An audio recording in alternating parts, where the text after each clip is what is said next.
just another day at the office for Roger Moore, Special Agent 007, in Octopussy, the 13th James Bond adventure, one of 5 new films we'll be reviewing this week at the movies. And across the aisle from me is Gene Siskel, film critic of the Chicago Tribune. And this is Roger Ebert, film critic of the Chicago Sun-Times. Now, in addition to the James Bond film, we'll also be reviewing Robert Duvall's film about American gypsies called Angelo, My Love.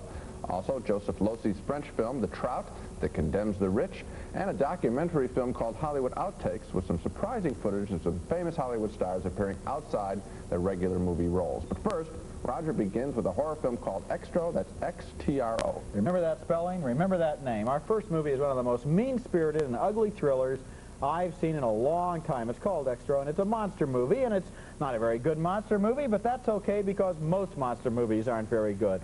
A lot of them, though, do somehow manage to be entertaining in a dumb, goofy, stupid sort of way just by giving us such ridiculous monsters. XTRO doesn't even try.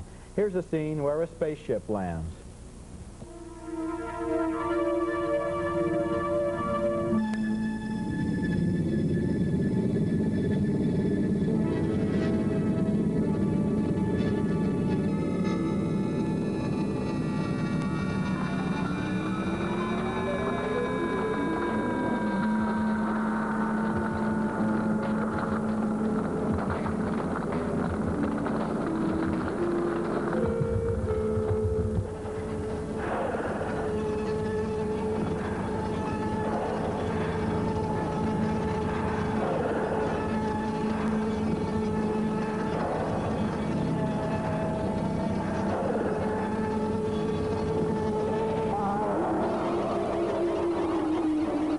Did you ever stop to ask yourself how a civilization develops enough intelligence to come all the way to Earth from another star, and then they don't have enough sense to not stand in the middle of the road when a car is coming along? The movie never bothers to explain much of anything about these monsters. They land, they take over a little boy's father.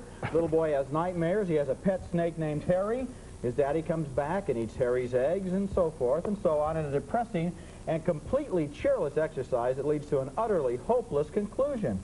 You'd either go to a monster movie because it was good or maybe because it was entertaining trash, but XTRO doesn't even qualify as acceptable trash. Absolutely. I'm sitting here trying to figure out now which was the most disgusting scene in this picture. The one where the father eats the snake eggs? Yeah, with the no, I don't think so. Rolling down I don't think that was the worst. I'd have to say where you see the birth of a man out of a woman's womb.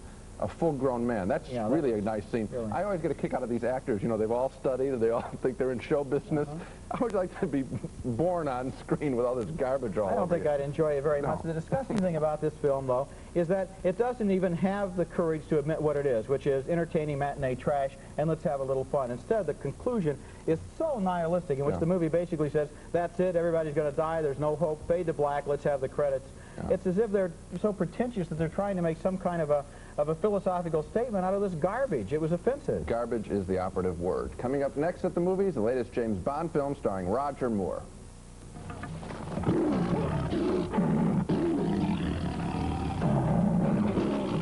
Sit. RCA Video Disc. First, we opened your eyes to great entertainment. Now, we're going to open your ears to stereo sound. Introducing RCA's Stereo Video Disc Player, letting you enjoy great stereo entertainment and movies on your TV tonight. Basic players start at $2.99, stereo higher. RCA's Stereo Video Disc. It'll open your eyes and your ears. Open your eyes.